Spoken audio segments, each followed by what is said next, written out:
ચિહ્ન। નિયમ નંબર 1, શબ્દની વચ્ચે કે અંતે આવેલ હ અક્ષર માટે લઘુલિપિમાં ન ચિહ્નની વિરુદ્ધ હ ચિહ્ન મુકાય છે। આ હ ચિહ્ન લાગુ પડતી કડી, વર્તુળ કે રેખાની જોડે મુકાય છે। દાખલા તરીકે નાહક, નાહક, નાહક, નાહક, નાહક। સરહદ, સરહદ, સરહદ, સરહદ। રાહત, રાહત, રાહત, રાહત, રાહત। કુનેહ, કુનેહ, કુનેહ, કુનેહ, કુનેહ। બહેન, બહેન, બહેન, બહેન, બહેન। મોહ, મોહ, મોહ, મોહ, મોહ।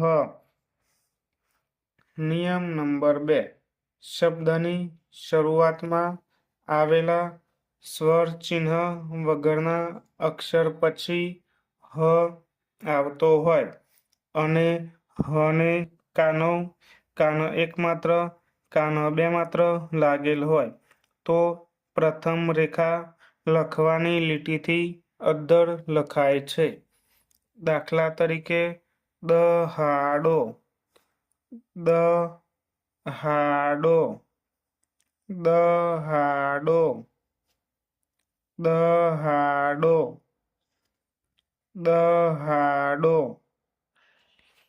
મહાવરો, મહાવરો, મહાવરો, મહાવરો।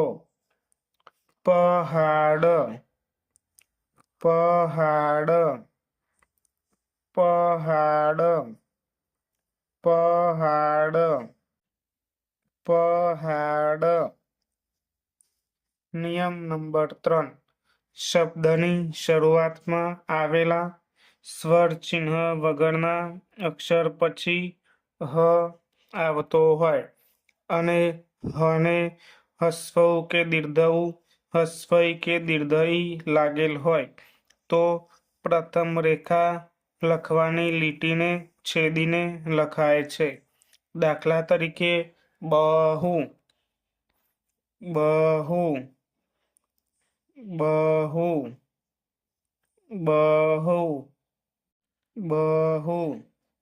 બહુમતી, બહુમતી, બહુમતી, બહુમતી। વહીવટ, વહીવટ, વહીવટ, વહીવટ, વહીવટ। નિયમ નંબર 4, શબ્દની શરૂઆતમાં આવતા વર્તુળ સ જ ચ પછી હ અક્ષર આવતો હોય તો તે વખતે હ રેખા જ વાપરવી અને પાછળના ક્રમાંક 2, 3ના નિયમો લાગુ પડે છે। સહુ, સહુ, સહુ, સહુ, સહુ। સહન, સહન, સહન, સહન, સહન।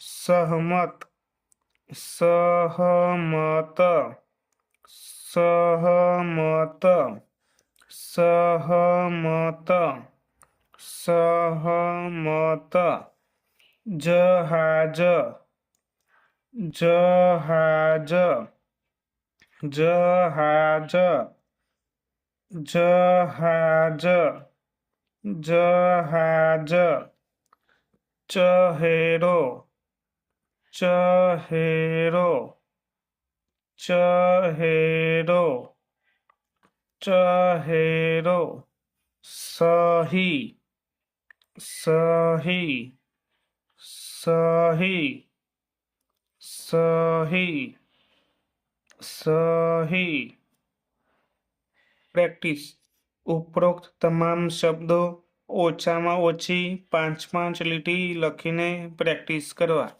પોતાની રીતે નવા શબ્દો બનાવીને રેખાંકન કરવું. આગળના તમામ પ્રકરણના ઉદાહરણો સ્વપ્રયત્નથી લખવા. તમામ નિયમો તૈયાર કરવા.